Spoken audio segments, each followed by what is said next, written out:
Cebuana is here back again, and for today's video guys, I'm going to show you how to make cheese salami for pulutan, pang pulutan, and partner ng ating red wine. Kung nang mahilig kayo mamulutan dyan at tip nyo na medyo classy-classy yung dating, pero napaka-simple lang ang ating mga ingredients.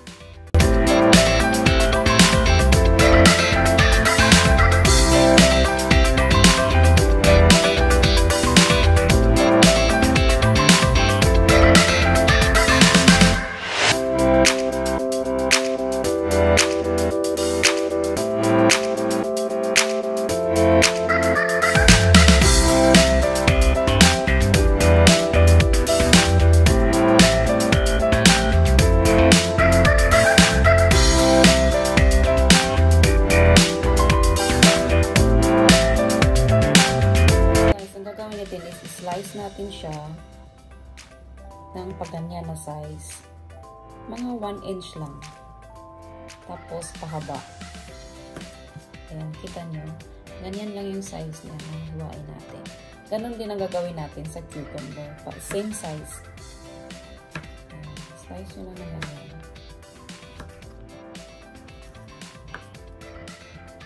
Napakasarap nito ng cheese salami.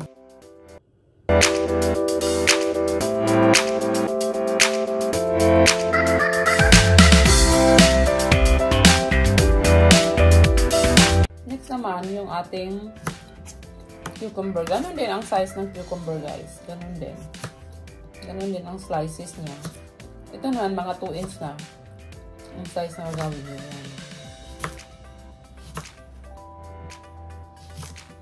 Yan lang. Slice nyo na ganyan.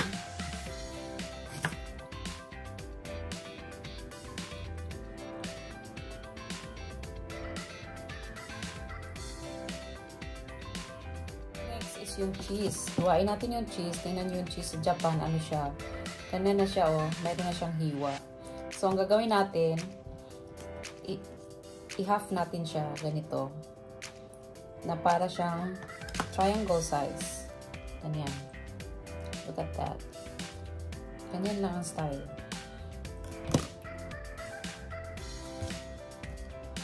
Huwain lang natin. Ganon.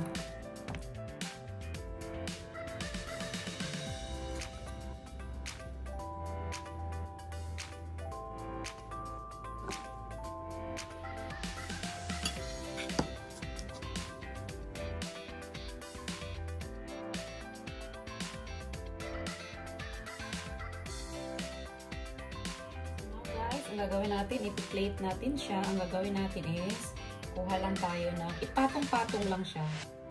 Ipatong lang siya. Yan o, ganyan. Tapos, lagyan nyo ng cheese. Ayan. Tapos, kuha again. Ayan, and make it patong-patong lang. Ayan, put it in the top lang. Tatlo kasi just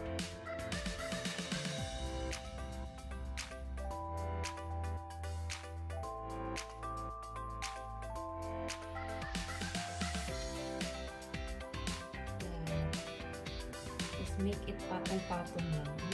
Like that. See that?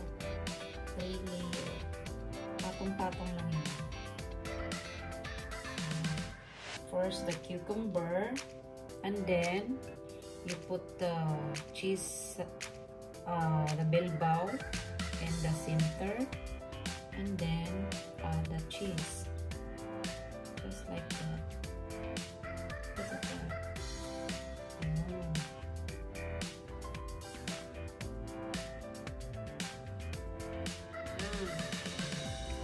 Ipatong-patong nyo lang siya. 3 layers siya. Yan, ganyan.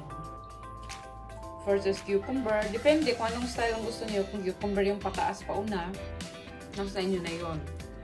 Kung bilbao naman yung nasa unahan, pwede rin.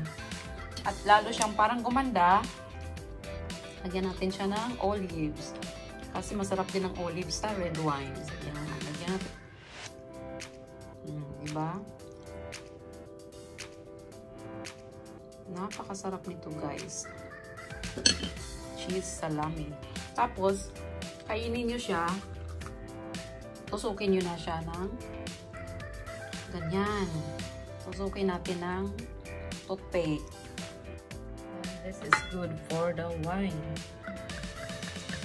Yes.